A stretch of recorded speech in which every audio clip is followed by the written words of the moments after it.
সুদ খেলে যত রকমের গুনাহ হয় তার মধ্যে এক প্রকার গুনাহ হলো আর রিবা সাবুনাহু বান আইসারুহা আনকিহা রাজুলু উম্মাহু। সুদ খেলে 70 রকমের গুনাহ হয়, তার মধ্যে সবচেয়ে ছোট গুনাহ হলো নিজের মায়ের সাথে ছেলে বিয়ে করা অথবা জেনা ব্যভিচার করলে মায়ের সাথে একটা রাত কাটালে যতটা গুনাহ হয়, যারা সুদ দিচ্ছে সুদ নিচ্ছে কতটা পরিমাণ গুনাহ হচ্ছে। ও পর্দার আড়ালে মার বোন ভিতরে ভিতরে নিচ্ছ বন্ধন লোন, ও পর্দার আড়ালে মার বোন ভিতরে ভিতরে নিচ্ছ গ্রুপ লোন, আর এখন ঘন্টার ভিতরে খেমটা নাচ। তুমি জলসার মজলিসে বসবে আর সোমবার দিন করে স্যারের পাশে গিয়ে গা ঘষবে, অথচ লক্ষ্য করলে দেখতে পাওয়া যায় ওটা স্পষ্ট হারাম, ওটা ইবলিসের চক্রান্ত তার সাথে লুকিয়ে রয়েছে। বলবেন আপনি প্রমাণ দিতে পারবেন? প্রমাণ যদি না দিতে পারি, আছে একটা ছোট মতো 4 চাকা গাড়ি, ওটাকে দিয়ে চাঁদপুরে চলে যাব বাড়ি, কখনো করব না দেরি। এগুলো বললে বলা যায়, বক্তারা বলেন একটাই কারণে, বললে দ্বিতীয়বার দাওয়াত করে না। এবছর জলসার দাওয়াত করে টাকা কম দেয়, বলে হুজুর কালেকশন ভালো হয়নি। তার কারণ হলো উচিত কথা বলার জন্য। কিন্তু আমি যখন হাজামের চেয়ার দখল করে বসেছি, বাচ্চা যতই কাঁদুক না কেন আমাকে কি কম কাটলে চলবে? যতটা মা ততটাই কাটতে হবে, তা না হলে হাসরের ময়দানে আমাদের মতো মৌলী সাহেবদেরকে আল্লাহ বোবা শয়তান করে তুলবে। আজকে দেখতে নিচে জায়গায় বসি না হুজুর হুজুর অহংকারী, মনে মনে অহংকার তাকব্বুরি। ওরে বেটা একবার মরে দেখ, কবরে সেকেন্ডে সেকেন্ডে বাজ পড়বে কত বড় হুজুর। আজ সেই উঁচু জায়গায় দেখছেন, আর হাসরের ময়দানে দেখবেন জাহান্নামীদের কাতারে চাঁদপুরের লোক বলবে এসে আমজাদ মাওলানার ছেলে 15,000 টাকা ভিজি চলা হুজুর, মাল ধরা পড়ে ধান নেমে যাচ্ছে। কারণ আমরা মাল বুঝে বক্তব্য করছি।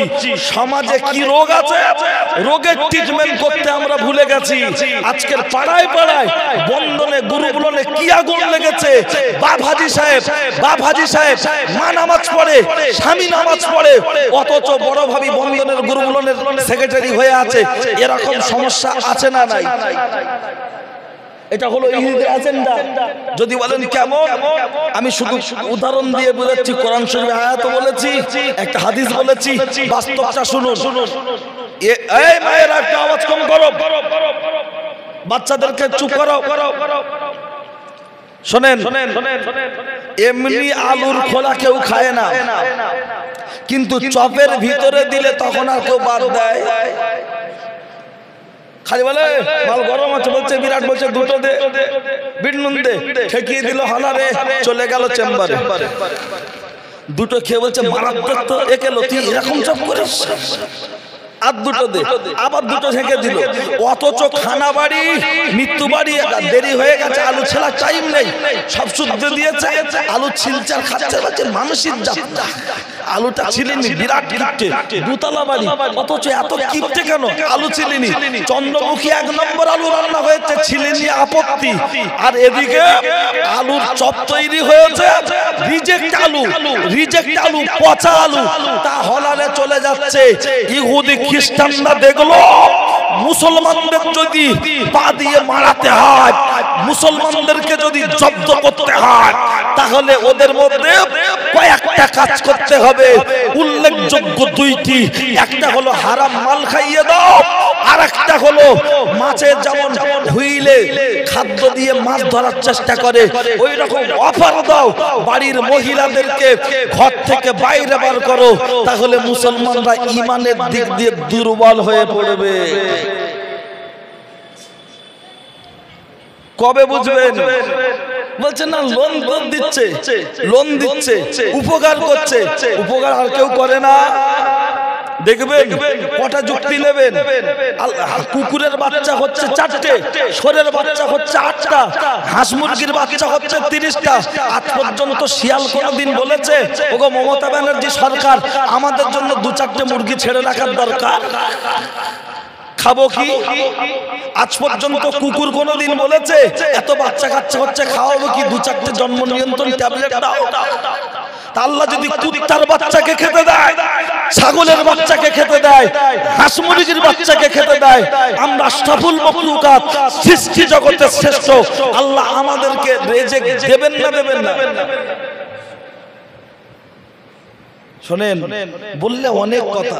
ফুরফুরা শরীফের ছোট হুজুর পীর কেবলা রহমাতুল্লাহ আলাইহি মসজিদে নামাজের মুসাল্লার উপরে শুয়ে পড়েছে। তার আগে একটু আল্লাহর কাছে কান্নাকাটি করেছে। শুয়ে পড়ার পরে একজন ব্যক্তি এসে ছোট হুজুরকে ডাকলেন, ডেকে তুলে সালাম মুসাফা হলো। একটা ব্যাগ ধরিয়ে দিয়ে বললেন, আমি চলে যাওয়ার পরে দেখবেন। হুজুর কেবলা ব্যাগটা খুলে দেখলেন অনেকগুলো টাকা। হুজুর কেবলা টাকাটা নিয়ে সরাসরি বাড়ি চলে যান। মেজো হুজুর, মেজো ভাই, মেজো ভাই, মেজো ভাই, মেজো হুজুর কে ছোট ভাই এসে এসো, সালাম বিনিময় হয়ে বড় ভাই পায়ে কদম মুসি করলে। কি ব্যাপার ছোট ভাই? ভাইজান আমার এই টাকাটা এসছে, আমার তো একজন দিয়ে চলে গেল, একবারই দেখলাম আর দেখতে পেলাম না, এটা কি আমার খাওয়া যাবে? ছোট হুজুর পীর কেবলার কথাটা শুনে মেজো হুজুর পীর কেবলা কিছু সময় মাথাটা নিচু করে চুপচাপ থাকলেন। চুপচাপ থেকে বলছে, ছোট ভাই আজকের দিনে তোমার বাড়িতে যে রান্না হবে চাল বলে কিছু আছে? ছোট হুজুর চুপচাপ মেরে আছে, নেই কিছু। ওই চাল পয়সা কিছু নেই, তাই বাড়ি থেকে এসে দুরাকাত নামাজ পড়ে আল্লাহর কাছে দুটো কান্নাকাটি করে মসজিদে শুয়ে পড়েছেন নামাজের মুসাল্লাতে। আর ওই ব্যক্তিটা এসে ডেকে তুলে ব্যাগটা দিয়ে গেছে। এটা তো আর গিয়ে বলেনি হুজুর। মেজো হুজুর পীর কেবলা বলছেন, তোমার বাড়িতে রান্না করার মতো চাল কিছুই নেই, তোমার রিজিকের অভাব হয়েছে, তুমি আল্লাহর কাছে ফরিয়াদ করেছিলে, আমার আল্লাহ কোন না কোন বান্দার মাধ্যমে তোমার কাছে রিজিক পৌঁছে দিয়েছে। একবার জোরে বলুন সুবহানাল্লাহ। আর আমরা বন্ধনের স্যারের কাছ থেকে লোন নেব, স্যার লোন দেবে, আল্লাহর প্রতি বিশ্বাস নেই। ছোট হুজুরের ছেলে মেয়ে কটা, ক কেজি চাল লাগে? এখনকার বউরা ওই চাল রান্নাই করতে পারবে না, কারণ এখন তো রান্না হয় প্রেসার কুকারে। ভাই কেন প্রেসার আওয়াজ দিচ্ছে, আবার তরকারি রান্না হয়ে গেলে হাঁড়ি ডেকে দিচ্ছে, বড় ভাবি লেপ গেলাম। আর খেয়ে এইরকম হচ্ছে, জিজ্ঞাসা করো ভাবি শরীর ভালো আছে না? শরীর কলে আছে, শরীরটা খুব খারাপ। কি আর বলবো, মসজিদ তা শোনেন। তো সেই জায়গায় এটা আমি একটা এক্সাম্পল আমি আপনাদের মাঝে দিলাম ছোট হুজুর পীর কেবলার কথা। তার কারণ এটুকু মাথায় না, এই সুদের কথা, এর পিছনে শয়তান ইবলিসের মদদ রয়েছে। টিউ টিউ মোটরসাইকেল বা সাইকেলের যে ভ্যানের যে টিউ থাকে টায়ারের ভিতরে, টায়ার টিউ যদি কোনোদিন মনে করে আমি বাইরে যাব, টায়ারকে ভিতরে দেবো, ও মোটরসাইকেল চাপা যাবে বলে মনে হয়? ঠেলতে হবে, পাংচার হবে। তার নারী হলো টিউ আর বেটা ছেলে হলো টায়ার। টায়ার শক্ত, টিউ তার ভিতরে থাকবে, টায়ারের গাড়ে থাকবে। তাহলে টিউ লিক হবে না, পাংচার হবে না, ও ধর্ষণ হবে না, টিচিং হবে না, অপর পুরুষের হাত ধরে চলে যাবে না। আমাদের এই মুরব্বীগুলো বসে আছে, ওনাদের চেহারা দেখলে স্ত্রীরা ঠক ঠক করে কাঁপে। আর আমি 28 বছরের যুবক, বোধ দিকে মুখ করলে বলে চুপ করো, তখন আস্তে আস্তে বিড়ালের মতো করছে। তাই আমাদের টায়ার ঘন ঘন পাংচার হচ্ছে। বাড়ির মহিলা অন্য পুরুষের সাথে ইকো পার্কে বেড়াতে যাচ্ছে, বাড়ির মহিলা শ্বশুর ভাসুরকে সম্মান দিচ্ছে না, বাড়ির বউ সে তার মতো চলছে, আপনার কাঁধে নিচ্ছে ব্যাগ, বলছে আমি কি সুন্দর বাড়ির বউ, তোরা ঘুরে ঘুরে দেখ, আর মুখেতে লাগাচ্ছে মেকআপ। অন্যজনের মোটরসাইকেলে বসলে সে দিচ্ছে পিকআপ। আজকে যুগ সন্ধিক্ষণে দাঁড়িয়ে চালু শুরু আরম্ভ চলছে। তাই আগেকার মহিলারা স্বামীর দিকে, একটা পুরুষ মানুষ এই যে হাঁটলে এর যে ছায়া পড়ছে সূর্যের আলোয় বা লাইটের আলোয়, এই ছায়াটা পর্যন্ত মারাতেন না। কথা ঠিক কিনা? পুরুষ জাতিকে এতটাই সম্মান করতেন। আর এখন বলছে ভক্তি ভগবান, অভক্তি অপমান। মানি তো মানি, না মানি তো তোর মতো স্বামীর দুপা তুলে ছাড়লে চলছে। ইজ্জত নিজেদের ইজ্জত নিজেরা হারিয়েছি। এই যে পাড়ায় পাড়ায় লোন ঢুকেছে, হযরত নবী আদম আলাইহিস সালামকে জান্নাত থেকে বহিষ্কার, ওখান থেকে যদি একটু পিছন থেকে টেনে বলি মাথায় ঢুকে ইবলিস কেমন চক্রান্ত করছে এই মহিলাদেরকে দিয়ে আমাদের ধ্বংস করাচ্ছে। দেখবেন 2 মিনিটে বলছি, কি আপনাদের অসুবিধা লাগছে নাকি? খেয়াল করুন। আমি সংক্ষেপ করে বলছি, আগাছালো ভাবে একটু ম্যানেজ করবে। হযরত নবী ইউসুফ আপনার আদম আলাইহিস সালামের কপালে যখন নূরে মুহাম্মাদি, কপালে যখন নূর, উনি কি দেখতে পাচ্ছেন? সকল ফেরেশতারা দাঁড়িয়ে গিয়ে দেখছেন। আদম নবী বলছেন, আল্লাহ এরা কি দেখে? আমার নবী বললেন, আমার আল্লাহ বললেন, তোমার কপালে নূরে মুহাম্মাদি চমকাচ্ছে। সকল ফেরেশতারা তাই দাঁড়িয়ে দেখছে। এখন সবাই সিজদা দিল, দেয়নি ইবলিস। আমার আল্লাহ বললেন এই সিজদা দে। বলছে আমি হলাম আগুনের তৈরি। ইবলিস কি জিন না ফেরেশতা? জিন জাতি, কিন্তু ইবাদত করে করে আল্লাহর কাছে এমন নৈকট্য লাভ করেছিলেন, সে ফেরেশতাদের শিক্ষক হয়েছিলেন। তা বলছে আমি হলাম আপনার আগুনের তৈরি। আগুনের ধর্ম উপরে ওঠা, আর মাটির ধর্ম নিচের দিকে যাওয়া। আমি মাথা নত করতে পারবো না।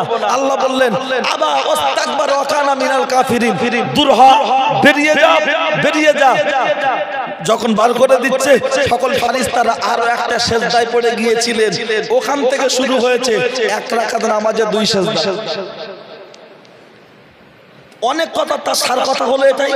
ইবলিস বলছে, আল্লাহ আমি তো চলে যাব, তোমার 40,000 বছর ইবাদত করেছি, আমার কিছু দাবি আছে। বলছে কি দাবি? বলছে আমাকে যে আদমকে সিজদা না দেওয়ার জন্য আমাকে বিতাড়িত করছেন, সেই আদম সন্তানকে ধোঁকা দেওয়ার জন্য ডান দিক, বাম দিক, সাম দিক, পিছন দিক, চারিদিক থেকে আমাকে ধোঁকা দেওয়ার পারমিশন দিতে হবে। আল্লাহ বললেন মঞ্জুর। সেই জায়গায় দাঁড়িয়ে আবারও বললেন যে আমাকে হায়াত বাড়িয়ে দিতে হবে। আল্লাহ বললেন মঞ্জুর। আল্লাহ বললেন আমাকে যেমন তেমন রূপ ধরার ক্ষমতা দিতে। আল্লাহ বললেন মঞ্জুর। এক এক করে সব কথাই কবুল হয়ে গেল। অনেক কথা বসিরা হুজুরের তাফসীর আলিফ লাম মিম, আপনার বসিরা হুজুরের তাফসীর খুললে সেখানে পেয়ে যাবেন। এছাড়া আরো অন্যান্য কোরআন শরীফ তাফসীর খুললে পেয়ে যাবেন, গল্প নয়। তো সার কথা এটাই, যখন এইরকম একটা কন্ডিশনে দাঁড়িয়ে লক্ষ্য করলে দেখতে পাওয়া গেল যে ইবলিস জান্নাতের দরজার সামনে গিয়ে মাথায় পাগড়ি, গায়ে জুব্বা, আসসালামু আলাইকুম। রিদওয়ান ফেরেশতা দেখে বলছে, তুই সেই ইবলিস না? বলছে হ্যাঁ। বলছে কি ব্যাপার? বলছে জান্নাতের ভিতরে যাব। আর ওখানে দাঁড়িয়ে ছিল ময়ূর, ময়ূর যে পাখি, ময়ূরকে বলছে ভিতরে যাব। ময়ূর বলছে আমি তো নিয়ে যেতে পারবো না, আমার বন্ধুকে ডেকে দিচ্ছি। ময়ূরের বন্ধুর নাম হলো সাপ। ময়ূরের প্রধান খাদ্য সাপ। ময়ূর সাপকে ডেকে দিল। সাপ বললো কি ব্যাপার দোস্ত? বলছে ভিতরে যাব। বলছে হা, গাল হা করলো, ছোট্ট হয়ে গালের ভিতরে বসে বললো। ময়ূর সাপ নিয়ে যেখানে মা হাওয়া সেখানে নামিয়ে দিল। এ নেমে গিয়ে এত কান্না কাঁদছে। হাওয়া দেখে বলছে কি গো তুমি এত কাঁদছো কেন? বলছে আমি আমার জন্য কাঁদিনি, তোমার জন্য কাঁদছি। বলছে কেন? বলছে তোমার জন্য এই জন্য কাঁদছি, তোমরা জান্নাতে আছো, থাকছো, খুঁজছো, খাচ্ছো, নো টেনশন, টু ফুর্তি।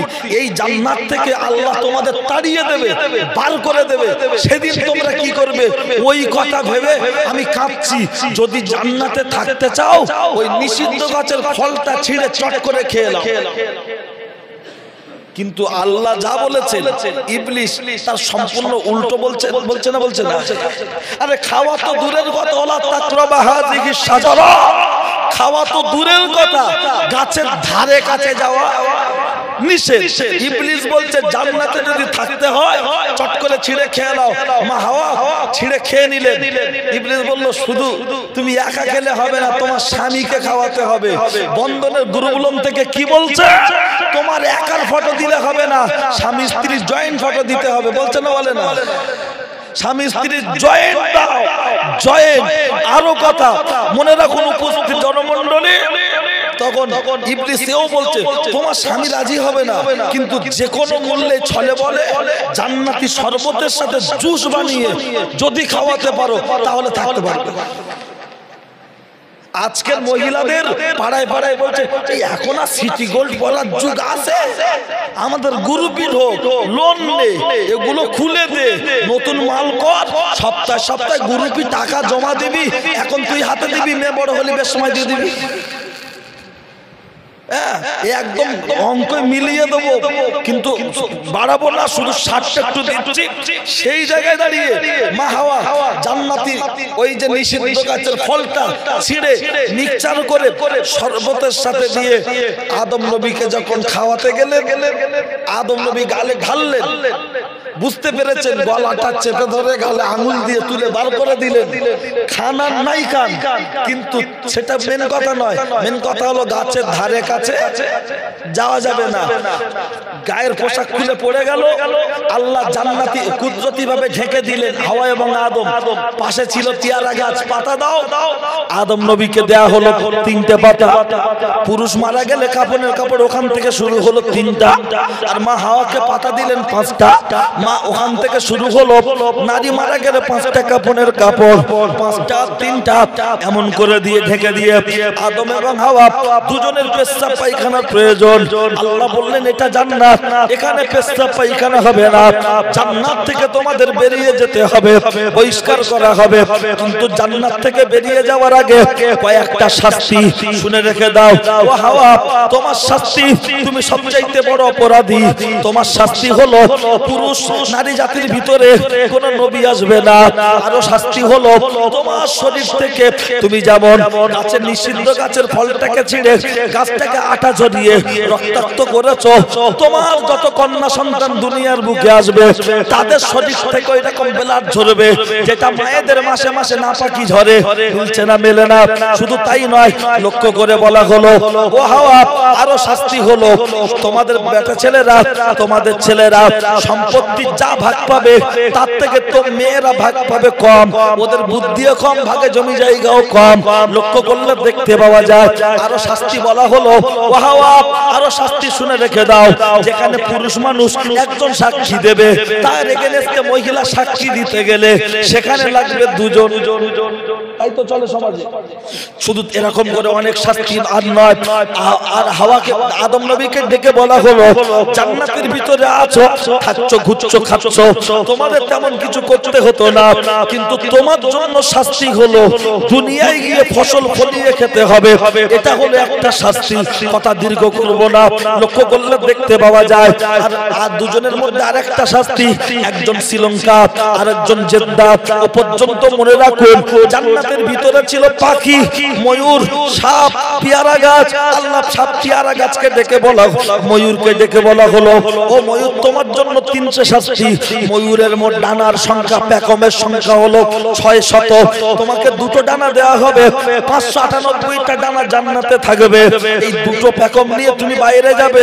2 নম্বর শাস্তি, তোমার পাটা গোল্ডেন কালার, ওটাকে করে দেওয়া হবে বিশ্রী, কুশ্রী ওটা। 3 নম্বর শাস্তি হলো জান্নাত থেকে বহিষ্কার।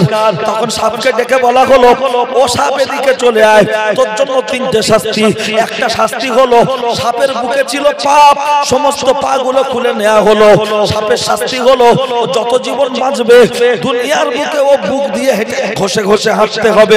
2 নম্বর শাস্তি হলো সাপের গালের ভিতরে ছিল জান্নাতি খুশবু, ঢুকিয়ে দেওয়া হলো বিষাক্ত বিষ। 3 নম্বরটা হলো জান্নাত থেকে বহিষ্কার। ও সাপ, তুমি দুনিয়ার বুকে ঘুরবে, আর আদম সন্তান দেখতে পেলে তোমাকে লাঠি নিয়ে জামাই নাস্তা দেবে। আর পেয়ারা গাছ চলে এসো। আল্লাহ কত বড় কুদরত, আল্লাহ রহমানুর রহিম, গফুরুর রহিম। পেয়ারা গাছকে ডেকে বললো, তুমি বেরিয়ে যাও। এই পেয়ারা গাছ, যে ভিটেতে পেয়ারা গাছ থাকে, ওই ভিটেতে বিষাক্ত সাপ থাকে না। আর যদিও থাকে, সবল মারার ক্ষমতা হারিয়ে দেয়। নমুনা স্বরূপ পরীক্ষা করার জন্য একটা জায়গায় বিষাক্ত সাপ দেবেন, যাও গিয়ে মুখটা আটকে দেবেন, নেট জাল হোক, আর যাও ওদের পেয়ারা গাছের পাতা শিকড় দিয়ে দেবেন। সাপ দেখবেন আস্তে আস্তে পুরো জেলখানার মতো হয়ে যাবে, এনার্জি হচ্ছে, নড়ার ক্ষমতা থাকবে না। যাক, ও কথা পর্যন্ত আমার বলার উদ্দেশ্য ছিল, ইবলিস যেমন ধোঁকা দিয়েছে, আজকের ইবলিসের অনুসারী হয়ে আমাদেরকে এই সুদের সাথে যুক্ত করিয়ে দেওয়ার জন্য বিভিন্ন প্ল্যান, পরিকল্পনা আজকের এই মুসলিম সমাজের ভিতরে ঢোকানোর জন্য পরিকল্পনা চলছে। তাই যারা ফুরফুরা শরীফকে ভালোবাসেন, মহব্বত করেন, মুসলমান বলে দাবিদার, দাদা হুজুর পীর কেবলা রহমাতুল্লাহ আলাইহি মদ মিশ্রিত ঔষধ পরিত্যাগ করেছিলেন। জলসায় শুনেছেন দাদা হুজুরের মসজিদের পশ্চিমের মাজারের পূর্ব দিকে যে পুকুর, এরকম একটা ওষুধ নিয়ে হাতে বলেছিলেন, ডাক্তার আমি তো ইংরেজি পড়তে পারি না, কি দিয়ে ঔষধটা তৈরি দেখো তো। ঔষধের ফর্মুলা তার গায়ে দেওয়া থাকে না, থাকে না। দেখে ডাক্তারবাবু বললেন 12 আনা পরিমাণ বিভিন্ন মেডিসিন আছে, 1 আউন্স সমান সমান 4 আনা পরিমাণ মদ দিয়ে তৈরি আছে। দাদা হুজুর পীরকে ওই ঔষধ হাতে নিয়ে বলেছিলেন, রোগ দিয়েছে আল্লাহ, ভালো করবে আল্লাহ, তবু আবু বকর মদ মিশ্রিত ঔষধ খেয়ে বেঁচে থাকতে চায় না বলেই ঔষধটা ছুঁড়ে ফেলে দিয়েছিলেন। একবার জোরে বলুন সুবহানাল্লাহ। আর একটু জোরে হবে না? আজকে যদি প্রকৃতপক্ষে মুসলমান দাবিদার হন, এই জায়গায় বসে ওয়াদাবদ্ধ করুন, মনে মনে হাত তুলে নয়, মনে মনে ওয়াদাবদ্ধ করুন, জীবনের মতো সুদ ত্যাগ করবো। সুদ স্পষ্ট কোরআন ঘোষণা করেছে হারাম, হারাম, হারাম। এবং আমাদের পীর মুর্শিদ জামানার মুজাদ্দিদ তিনিও মদ মিশ্রিত ঔষধ তিনিও পরিত্যাগ করেছেন। কিন্তু আমরা সেই হুজুরের মুরিদ, আমরা তাদের দেওয়ানা, কিন্তু বন্ধন গুরু বুলন ছাড়া বাঁচি না, বাঁচি না, বাঁচি না। সেটাকে পরিত্যাগ করুন। ও পর্যন্ত কথা একটু নবীর জীবনীর উপরে একটু আগিয়ে দিই সারসংক্ষেপ করে, তবে চিবাতে দেবো না। তার কারণ লোকের চোখ মুখ দুই একজন দেখে বোঝা যাচ্ছে একটু চোখ মুখ ছিটকাচ্ছে, যে নবীর জীবনীর কথা বলছেন আবারে রবিউল আউয়াল, তা সেই দিকেই শোনেন। হ্যাঁ, চিবাতে দেবো না। আগে লোক আখ চিবিয়ে খেত, এখন কিন্তু গ্লাসে খায়। আমিও চিবাতে দেবো না, ডাইরেক্ট দেবো, শুধু একটু গিলে নেন, ঠিক আছে? চিবিয়ে সময় নষ্ট করতে হবে না। বলুন, আব্দুল মুত্তালিব নবীর দাদুর অরিজিনাল নাম কি? তা কি করে বলবো?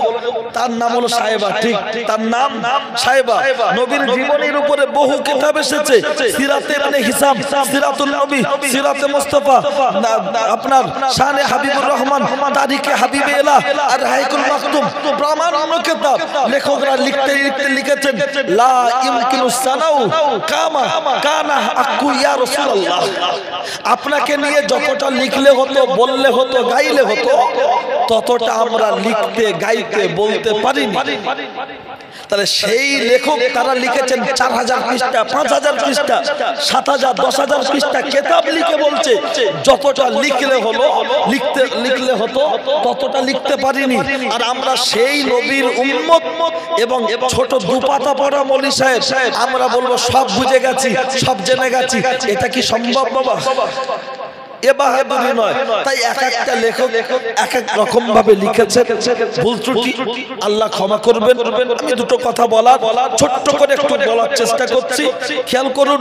এ উপস্থিত জনমণ্ডলী, এই সাহেবার আব্বার নাম হলো, সাহেবার আব্বার নাম হলো, লক্ষ্য করুন, সাহেবার আব্বার নাম হলো হাশেম। হাশেমটা হলো মোট 3 ভাই। এই 3 ভাইয়ের মধ্যে মুত্তালিব কাবা শরীফ দেখভাল করতেন। হাশেম সিরিয়ায় গিয়ে আপনার বাড়ি করেছিলেন, বিয়ে করেছিলেন। যে মেয়েটির সাথে, মেয়েটির নাম হলো সালমা বিনতে মুররা। সাংসারিক জীবন, বিবাহিত জীবনে সংসার করতে করতে উনি ব্যবসার উদ্দেশ্যে চলে গিয়েছিলেন ফিলিস্তিন, যেখানে এখন যুদ্ধ হচ্ছে ইসরায়েল ভার্সেস ফিলিস্তিন। ওখানে গিয়ে উনি ইন্তেকাল করলেন। স্ত্রীর গর্ভে বাচ্চা, বাচ্চাও দুনিয়ার মুখে আসলেন। তার মাথার চুলটা জন্ম থেকে হয়েছিল সাদা, তাই তার নাম রাখা হয়েছিল সাহেবা। এখন এরা 2 ভাই এখানে আছে, এদের কোনো বাচ্চা নেই, কাবা শরীফ দেখভাল করবে কারা? এখন খুব চিন্তা করতে করতে খবর এলো যে আমাদের একটা ভাই হাশেম, তার একটা ছেলে হয়েছে, ছেলেটা বেশ বড় হয়ে উঠেছে। তাই চাচা মুত্তালিব চলে গেল হাশেমের স্ত্রীর ওখানে, গিয়ে শ্বশুর বাড়ি কথাবার্তা বলতে বলল ভাইপোকে নিতে এসেছি। মা বলল আমি স্বামী হারা, বাচ্চাটাকে নিয়ে আমি ভুলে থাকি, আমি বাচ্চা দেবো না। চাচা মুত্তালিব বললেন এই ভাইপোকে নিয়ে আমরা অদূর ভবিষ্যতে কাবার মাতোয়াল্লি করতে চাই। তখন মা খুশিতে বাগে বাগ হয়ে বললেন আমার 1000 কষ্ট হোক, বাচ্চাটাকে নিয়ে কাবার মাতোয়াল্লি বানিয়ে দেন। একটু জোরে বলুন সুবহানাল্লাহ। নিয়ে চলে আসছেন, উটের পিঠে যখন নিয়ে আসছেন, লোক বলছে মুত্তালিবের তো কোনো বাচ্চা নেই, এই বাচ্চাটাকে, ওই বাচ্চাটাকে। তখন কোন লোক বলে ফেললো আব্দুল মুত্তালিব, আব্দুল মুত্তালিব, অর্থাৎ মুত্তালিবের দাস বা গোলাম। ওখান থেকে শুরু হলো সাহেবা আব্দুল মুত্তালিব, এই নামে পরিচিতি অর্জন করলো। আর এই পরিচিতি অর্জনটা চারিদিকে ছড়িয়ে গেল। মুত্তালিব কাবার চত্বরে দাঁড়িয়ে সবাইকে ঘোষণা দিয়ে বলল, আমার এই ভাইপো, এই আমার অবর্তমানে কাবার দেখভাল করবে। সবাই মেনেও নিলেন। মুত্তালিব এই সাহেবা এখন যে আব্দুল মুত্তালিব, তার আচার আচরণ ব্যবহার খুবই ভালো। এই চলতে চলতে মনে রাখুন, আব্দুল মুত্তালিব বিয়ে করার আগে একটা জায়গায় গিয়েছেন। একটা জায়গায় যাওয়ার পরে গির্জার এক পাদ্রী দেখে বললেন, এই তোমার নাম কি? বললো আব্দুল মুত্তালিব। বলার পরে বললো, তোমার নাকের ছিদ্রটা একটু দেখতে পারি? নাকের ছিদ্র, নাকের ছিদ্র দেখে বললেন, তুমি তো এখনো বিয়ে করোনি? বললো না। বলছে, তোমার বংশ থেকে নবুয়ত প্রকাশ পাবে, সুতরাং দেরি না করে এখনই তুমি বাড়ি যাও, গিয়ে অতি জলদি বিবাহের কাজটা সেরে ফেলো। এটা আমি তৌরাত কিতাবের বর্ণনা অনুযায়ী আমরা যতটুকু সিমটম পেয়েছি, তুমি হলে সেই আব্দুল মুত্তালিব। একবার জোরে বলুন সুবহানাল্লাহ। বাড়িতে আসলেন, বিবাহ শাদী করলেন। বিবাহ শাদী করার পরে প্রথম যে বাচ্চা হয়েছিল, বাচ্চাটার নাম হারিস। এটা মনে রাখুন, এই হারিস হওয়ার পরে স্বপ্নে দেখানো হলো, ও মুত্তালিব মাত্রনা খনন করো। মাত্রনা মাহুয়া মাত্রনা এক রাত। দ্বিতীয় রাতে বলা হলো তিবা খনন করো। মাহুয়া তিবা, তিবা কি? কোনো উত্তর আসলো না। তৃতীয় রাতে বলা হলো, ও মুত্তালিব তুমি বাররা খনন করো। মাহুয়া বাররা, বাররা কি? কিছু উত্তর আসলো না। চতুর্থ রাতে বলা হলো, ও আব্দুল মুত্তালিব তুমি জমজম পুনরায় খনন করো। জমজম কি? বলা হলো একটি কুয়া, কিন্তু জমজম তো হযরত নবী ইসমাঈল আলাইহিস সালামের পায়ের আঘাতে জারি হয়েছিল। এখন আবার খুঁড়তে হচ্ছে কেন? বনু জুরহাম গোত্রের মানুষেরা ওই কুয়াটাকে আটকে দিয়েছিলেন। তার সারসংক্ষেপ এটাই। তাহলে নবী ইসমাঈল সাল্লামের পায়ের আঘাতে কুয়া এখন খুঁড়তে হচ্ছে। জিজ্ঞাসা করা হলো, সেই কুয়াটা কোথায়? চিনবো কিভাবে? বলা হয়েছিল, গিয়ে দেখবে পিঁপড়ে বাসা করেছে আর পাখি মুখে করে মাটি সরাচ্ছে, আর ও উপরে দেখবে শগুন উড়ে বেড়াচ্ছে। ওই জায়গাটা হলো কুয়া। বাপ বেটা দুজনে মিলে যখন কুয়া খুঁড়তে গেলেন, একদল লোক এসে বাধা দিয়ে বললেন, ও মুত্তালিব তোমার কুয়া খোঁড়া হবে না। কিসের জন্য হবে না? বললো, না না হবে না, আমরা নবী ইসমাঈলের বংশধর, আমাদেরকে কুয়া খুঁড়তে দিতে হবে। বললো, না না না না না, ওটা কি করে সম্ভব? স্বপ্ন দেখেছি আমি, আমি তোমাদের কুয়া খুঁড়তে দেব না। তখন আব্দুল মুত্তালিব বললেন, ও গো আল্লাহ, তুমি আমার 10টা পুত্র সন্তান দাও, একটা সন্তান এদের বিরুদ্ধে যুদ্ধ করব, কুয়াটা খনন করব, আর একটা ছেলেকে তোমার রাস্তায় আমি কুরবানি দিতে চাই। আল্লাহ দোয়া কবুল করলেন। কিন্তু 10টা ছেলে হতে গেলে মিনিমাম 10 বছর, তো মিনিমাম 10 বছর তো আপনাকে সময় দিতে হবে, তারপরে তো 10টা ছেলে আসবে। কিন্তু লক্ষ্য করলে দেখতে পাওয়া যায়, না না না না না, এমন কন্ডিশনে, এমন পজিশনে কিতাবের মধ্যে এসেছে। লক্ষ্য করলে দেখতে পাওয়া যায়, আবার অন্য কিতাবে এসেছে, ওখানকার লোকেরা বলল, তুমি আমাদের সাথে চলো। আপনার সিরিয়ায় একজন মহিলা রয়েছে, সে যদি তোমাকে কুয়া করার পারমিশন দেয়, তাহলে তুমি কুয়া খুঁড়বে। রাস্তায় যেতে যেতে খাদ্য খাবার পানি যা কিছু ছিল কয়েকদিনের মধ্যে সব শেষ হয়ে গেল। পানির পিপাসায় বুকটা ফেটে যাচ্ছে। মুত্তালিবকে লক্ষ্য করে বলা হচ্ছে, ও মুত্তালিব তুমি আল্লাহর কাছে একটু দোয়া চাও, তোমার দোয়ার বাবার কাছে আমার আল্লাহ যেন আমাদের একটু পানি দেয়। মুত্তালিব বলল, অসম্ভব, আমি তো পানির জন্য কুয়া খুঁড়তে চেয়েছিলাম, তোমরাই তো আমাকে বাধা দিয়েছো, কুয়া তোমরাই খুঁড়তে দাওনি, আমি পানির জন্য এখন কুয়া দোয়া চাইতে পারবো না। বিকল্প পথ কি করা যায়? আমরা তো বাঁচবো না, আমরা মারা গেলে আমাদের ডেড বডি গুলো কুত্তাই খাবে, শিয়ালে খাবে। তাহলে এক কাজ করো, গর্ত খোঁড়ো, 10 জন 10টা গর্ত খুঁড়বো। প্রথম যে মারা যাবে 9 জন মিলে সেখানে তাকে কবর দেবো। তারপরে যে মারা যাবে 8 জন মিলে তাকে কবর দেবো। তারপরে যে মারা যাবে 7 জন মিলে কবর দেবো। সবার কবর হবে, শুধু বাকি থাকবে একজনের কবর, যে সবার শেষে মরবে। যুক্তিটা খুব ভালো, চলো মাটি খোঁড়ো। কিন্তু আব্দুল মুত্তালিব এটা রেগে গিয়ে বলেছিলেন, ওরা রহমত মনে করে গ্রহণ করে মাটি খুঁড়ছে, পিপাসা লেগে আছে, আর মাটি কাটার কাজ অত্যন্ত কঠিন। এমন চলতে চলতে চলতে চলতে হঠাৎ করে দেখতে পাওয়া গেল দূরে যেন কি যেন চিক চিক চিক চিক করছে। চৈত্র বৈশাখ মাসে দেখবে পিচ রাস্তার উপরে রোদ পড়লে দূর থেকে পানির মতো চিক চিক করে, ঢেউ ঢেউ ঢেউ খেলা লাগে, ঢেউ খেলা লাগে। তখন মুত্তালিবের দিকে লক্ষ্য করে বলছে, ওই দেখো দেখো দেখো দেখো, ওই দেখো, মনে হয় ওখানে পানি পাওয়া যাবে। বলে চলো দেখি। সবাই যখন যাচ্ছে, মুত্তালিবের পা উঁচু করেছে, যেই উঁচু করেছে উটের পায়ের তলা থেকে অবিরত ধারায় পানি পাওয়া গেছে। একবার জোরে বলুন সুবহানাল্লাহ। সবাই সেই পানি পান করলেন। মুত্তালিব বললেন যে চলো চলো চলো, এবার কি সিরিয়ায় যাবে? বলল না না, কুয়া তুমি খুঁড়বে। কুয়া খনন করা হয়ে গেল, কুয়া খনন করা হয়ে গেল। মুত্তালিব নিজে হাতে পানি পান করালো।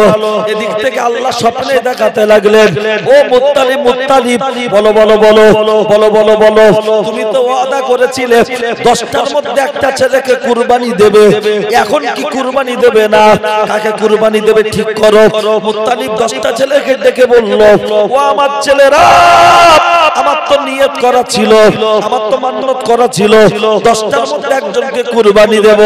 আব্দুল্লাহ বলে উঠল, আব্বাজি আমাকে যদি কুরবানি দেন আমার কোনো আপত্তি নাই। আব্বা বলল, না, এভাবে কাউকে দেব না, আমি তীরন্দাজকে ডাকবো, লটারি করা হবে।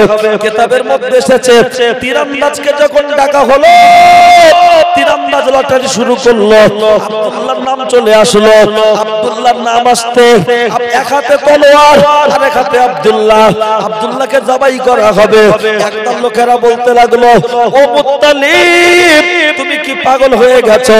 যে আব্দুল্লাহর চেহারার দিকে তাকালে আমাদের মন শান্তি হয়ে যায়, যে আব্দুল্লাহর চেহারার দিকে তাকালে আমাদের পিপাসা মিটে যায়, যে আব্দুল্লাহর চেহারার দিকে তাকালে আমাদের মনের কষ্ট মিটে যায়, সেই আব্দুল্লাহকে তোমাকে কুরবানি দিতে দেব না, বিকল্প পথ অবলম্বন করো। আপনারা জানেন 100 উটের বিনিময় আমার আল্লাহ আব্দুল্লাহকে হায়াত দান করেছিলেন। লক্ষ্য করলে দেখতে পাওয়া যায়। এ পর্যন্ত কথাটা এ পর্যন্ত রেখে দেন, একটু আমিনার বাপের বাড়ির দিকে চলে যান। কিতাবের মধ্যে এসেছে আম্মাজান আমিনা, আম্মাজান আমিনা, লক্ষ্য করলে দেখতে পাওয়া যায় আম্মাজান আমিনা ওই জায়গায় দাঁড়িয়ে, তখন আমিনা ওয়াহাব জুহরি আর মারিয়া, তখন দুজনের বিয়ে হয়েছে কিন্তু কোনো বাচ্চা হয় না। স্বামী স্ত্রী দুজনে আল্লাহর কাছে কান্নাকাটি করলেন, ওগো আল্লাহ আমাদের একটা বাচ্চা সন্তান দাও। কবুল হয় না, কবুল হয় না। স্বামী স্ত্রী অনেকক্ষণ কান্নাকাটি করে নিয়ত করলেন, ওগো আল্লাহ তুমি যদি আমাদের একটা পুত্র সন্তান দাও তাহলে খানায়ে কাবায় জিয়ারত করতে যাব, আমরা একটু হজ করতে যাব। দোয়া কবুল হয়ে গেল, আল্লাহ পেটে বাচ্চা দিলেন। লক্ষ্য করলেন দিন আসে দিন যায়, রাত আসে রাত যায়। পেটের ভিতরে যখন বাচ্চা এসেছে, বাচ্চা দুনিয়ার বুকে ভূমিষ্ঠ হয়েছে। আপনার বাড়িয়া বাচ্চা রেখেছে, আর ওয়াহাব জুহরি বাচ্চাটাকে কোলে নিয়ে আদর করতে করতে বলছে, আমিনা এই বাচ্চাটার কি নাম রাখা যায়? তখন আমিনা বলে উঠলো, তখন বাড়িয়া বলে উঠলো, এই বাচ্চাটা গর্ভে থাকা অবস্থায় আমাকে সাদা সাদা পোশাক পরে কারা জানে এসে বলতো, ও আমিনার মা, ও আমিনার মা, তোমার গর্ভে যে বাচ্চাটা আছে ওই বাচ্চাটা দুনিয়ার বুকে ভূমিষ্ঠ হলে তার নাম রাখবে আমিনা, তুমি হবে আমিনার মা। একবার জোরে বলুন সুবহানাল্লাহ। ওয়াহাব জুহরি বললেন, আমি শেষ করে দেওয়ার জন্য রেডি, 1 ঘন্টা কালেকশন হয় না, আমি কালেকশন বুঝি, ঠিক আছে 1 ঘন্টা কালেকশন, কি কালেকশন কি ওয়াজ করবো আবার? হ্যাঁ, আমি কালেকশন আধ ঘন্টা 40 মিনিট বললে কালেকশন হবে, তো নিশ্চয়ই যতটুকু আমি চেষ্টা করব। আপনারা এত কথা বললে হয় না। আমরা ইশারা বুঝি না, যারা যে কাজ করে তারা ওয়াইন্য বোঝে না, যারা খেলোয়াড়। ভাই ও বাবাজি, আম্মা জান আমিনা এই একটা কথা, একই কথা 100 বার শুনেছেন, 1000 বার শুনবেন, ততবারই শুনতে ভালো লাগবে। আর নবীর জীবনী হযরত আবু দারদা বাড়িতে আলোচনা করছেন বাচ্চাদের বসিয়ে, একজন উঠে গিয়ে বলছে আবু দারদা, বাইরে এসে প্রিয় নবী দাঁড়িয়ে রয়েছে। আবু দারদা দৌড়ে গিয়ে বলছেন ইয়া রাসূলুল্লাহ, আপনি আমার বাড়িতে যাননি, এখানে দাঁড়িয়ে। নবী বলছেন আবু দারদা, তোমার বাড়িতে কি করে যাব? তুমি বাড়িতে কি আলোচনা করছিলে? বলছে ইয়া রাসূলুল্লাহ, আপনার জন্ম বৃত্তান্ত। বলছে তোমার ঘরের চারি সাইডটা আল্লাহর মালাইকা ফেরেশতা এমন ভাবে তাদের ডানা বিছিয়ে রেখেছে, আমি রাসূল ঢুকবো না জানি তাদের ডানায় আমার পা লেগে যায় কিনা, এই জন্য আমি দাঁড়িয়ে আছি। একবার জোরে বলুন সুবহানাল্লাহ। নবীর জীবনী এক এক বক্তা, এক এক আলেম, এক এক লেখক এক এক রকম ভাবে উপস্থাপন করেছেন, করছেন, করবেন। যতবারই শুনি ততবারই ভালো লাগে। গ্রামের ইমাম সাহেবের বক্তব্য শুনলেও ভালো লাগবে, এক ধ্যানে শুনলে। আর যদি মানে ঘরের দেশি মুরগি রান্না করলে ভালো লাগে না, কেনা পোল্ট্রি রান্না করলে যা ভালো লাগে। ঘরে বাড়ির চাষে মানে ভালো লাগে, খাওয়ার সময় ভক্তি থাকে। এই জন্য যার বক্তব্য শুনবেন, আজ ইমাম সাহেবদের ঠিক মতো বলার পারমিশন নেই। এসব কথা মেম্বারে দাঁড়িয়ে ইমাম সাহেব সুদের বিরুদ্ধে যদি চুরকে দেয়, ইমাম সাহেব চাকরি সদ্য বর্তমানে যাবে। বলে তুমি বলার কেডা? তুমি আমার গায়ে ইমাম সাহেব, তুমি বলার কেডা? ইমাম সাহেবের বলার পারমিশন নেই। আমি মঞ্চের বক্তা, আমি বলবো। বলবে কেটা দাও করে বলবে আমার যুব কমিটি বলছে মার খাবে। এসব মাল লিয়ে আসে নাকি? লিয়াস কি হবে? ধরবে টান, একদম এখান থেকে টান দেবে যেন সেই শেখারপুরকে দাঁড়ায়। আর তা না হলে শুধু ব্রেক মারছে, শুধু গাড্ডা পূরণ করছে, আসলে তা না। রাস্তার ধারে বসে একজন পাকা করা খাচ্ছে আর পায়খানা করছে। ইমাম সাহেব যাচ্ছে, তুই ওহাবের ছেলে না? বলছে হাক জিসার খাচ্ছিস? বলছে হুজুর আমি খাচ্ছি, কেমন হবে? বলছে বেশি লাগাবে না তো জবাব আর খাবো। তার মানে ও বসে খাচ্ছে, অসুবিধা নেই। আলেম ওলামা ইমাম মাওলানা যেন ওদের বিরুদ্ধে না বলে, সুদের বিরুদ্ধে না বলে। চলুন গ্রামটা সার্ভে করুন, 100 যদি বাড়ি থাকে 70টা বাড়ির বাপ মা ছেলে বৌমার কাছ থেকে হাসি মুখে ভাত পায় না, বোন বোনাইরা হাসি মুখে ভাত পায় না। ও শালি পায়, ভাইরা ভাই পায়, শ্বশুর পায়, শাশুড়ি পায়, কিন্তু বোন বোনাই পায় না। এরকম বাড়ি আছে না নাই? আমরা অপারেশন করব না? আমরা কি শুধু খেয়াল লাভ নিমা খাবো এসে? যে মেয়ে কালো যদি খেয়াল লাভ নিমে সামনে দিদি বিয়ে হয়ে যায়, ও ওরম বলি সাহেব আমি না। চলুন শেষ করব। শুধু আমিনাকে অন্তত ওখান থেকে আনি এর বাড়ি পর্যন্ত এনে দিই। খেয়াল করুন দুটো কথা। ওই জায়গায় আস্তে আস্তে আমিনা গর্ভে থেকে দুনিয়া এলো। 7 বছর বয়সে সিরাতুন নবী কিতাবের ভিতরে এসেছে একটা সোনার টাকা কুড়িয়ে পেয়েছিলেন। কেউ বলেছেন লকেটওয়ালা হার। বয়স্ক থুপথুপে মানুষ, কোমরটা ব্যান্ড হয়ে গেছে, হাতে একটা লাঠি, কাঁদছে। আমিনার মা আমিনাকে বলেছিল, এই তুই টাকাটা কুড়িয়ে পেয়েছিস, বাড়ি নিয়ে আসছিস কেন? যার জিনিস তাকে দিয়ে। আমিনা বলল, মা আমি কুড়িয়ে নিয়ে এসেছি কেবলমাত্র যার সম্পদ তাকে ফিরিয়ে দিতে হবে। তাই শরীয়তের উসুল হলো কেউ হারানো জিনিস যদি কুড়িয়ে পায় তাকে মালিক খুঁজতে হবে কতদিন জানেন? তাকে মালিক খুঁজতে হবে 1 বছর। এই রাস্তার উপরে যদি একটা জিনিস কেউ কুড়িয়ে পায়, মালিক যতদিন না খুঁজে পাবে 2 মাস 3 মাস 4 মাস খুঁজতেই থাকবে। 1 বছর পর্যন্ত মালিক খুঁজতে হবে। আর আমাদের তো এখন রাস্তায় একটা মোবাইল পেলে সাথে সাথে বলে সিম খোল। 5000 টাকার একটা বান্ডিল কেউ যদি পেয়ে যায় বলে আল্লাহ তকদিরে রেখেছিল, মিলে গেছে, চল লাওয়াটি চল হোটেলে শিক্ষা বাপ একটু মেরে দিয়ে একদম আনন্দ করে। আর মেয়েরা ও আল্লাহ, বড় ভাবির বাসন মেজো ভাবির বাড়ি চলে এসছে কি আগে সেই সব একটা ঘাটে হাড়ি বাসন মাজা হতো, এখন তো টাইম কল। ঘাট থেকে একটা চামচ পেয়েছে বড় ভাবি, শাড়ির ভিতরে করলে শোকেশে ঢুকে কোন একদিন বেরিয়েছে এমনও ঘটনা আছে এই চামচ নিয়ে মারপিট হয়ে 3টে মার্ডার, মুরগির ডিম নিয়ে মারপিট হয়ে 2টো মার্ডার, মানুষ মেরে এখন ঝুলিয়ে রেখেছিল দক্ষিণ চব্বিশ পরগনা এমন জায়গায়। ভয়ঙ্কর ভয়ঙ্কর ব্যাপার। কিন্তু আজকের বড় পীর আব্দুল কাদের জিলানী মায়ের পেট থেকে হয়েছে, আর আমাদের স্ত্রীদের গর্ভের থেকে যা হচ্ছে সব দ্বীপ জল। কেন 3 বছরের বাচ্চা হাতে মোবাইল নিয়ে ঠাকুমার ঝুড়ি কাটুন কোথায় শিখেছে? ফাতেমা তো আমিনা সোনার টাকা বা হাতটা নিয়ে মনের মাথায় দাঁড়িয়ে আছে কদিন, 7 দিন মরুভূমি জায়গায়, মাথার উপর থেকে রৌদ্র, নিচে বালি, বালিতে রোদ পড়লে গরম হচ্ছে, মাথার ঘিনু, এদিকে ঘাম ঝরছে, বয়স্ক মানুষটা কাঁদছে। আমিনা জিজ্ঞাসা করছে, চাচাজি আপনি কাঁদছেন কেন? বলছে, মা আমার একটা টাকা হারিয়ে গেছে, আজ 3 দিন আমার কিছু খাওয়া নাই, তাই কাঁদছি। আমিনা বললেন, আপনার টাকা যে হারিয়ে গেছে তার চিহ্ন কি আছে? বললো, এক পিঠে লেখা আছে আল্লাহ, আর এক পিঠে লেখা আছে মুহাম্মদ। আমিনা বললেন, আপনি আমার বাড়িতে চলুন, মেহমানদারি করুন, তারপরে আপনার জিনিস দেয়া হবে। বাড়িতে বসে মেহমানদারি করলেন, কি সুন্দর ভাবে, খুব খুশি। তখন আমিনার বয়স 7 বছর। টাকাটা যেই ফিরিয়ে দিলেন তখন বয়স্ক মানুষটা আরো কাঁদছেন। আমিনা জিজ্ঞাসা করলেন, চাচাজি আপনি এখনো কাঁদছেন কেন? বলছে, আমিনা এই টাকার মালিক আমি নয়। বলছে, তাহলে কে? বলছে, এই টাকার মালিক হবে যে, তার নাম হবে আমিনা, তার স্বামীর নাম হবে আব্দুল্লাহ, তার গর্ভে যে বাচ্চা আসবে সেই বাচ্চা হবে আখির নবী হাবিবুল্লাহ। তুমি হলে এই টাকার মালিক। একবার জোরে বলুন সুবহানাল্লাহ। আর আমাদের এই তালের সিজন চলে গেল। তাল বাচ্চা প্রাইভেট থেকে যাওয়ার সময় একটা তাল পেয়েছে, ওর মা ফুরুলি করার সময় বলছে, সবাই 2টো করে পেয়েছে, তুই একটা পেয়েছে, তো চোখ না চুল।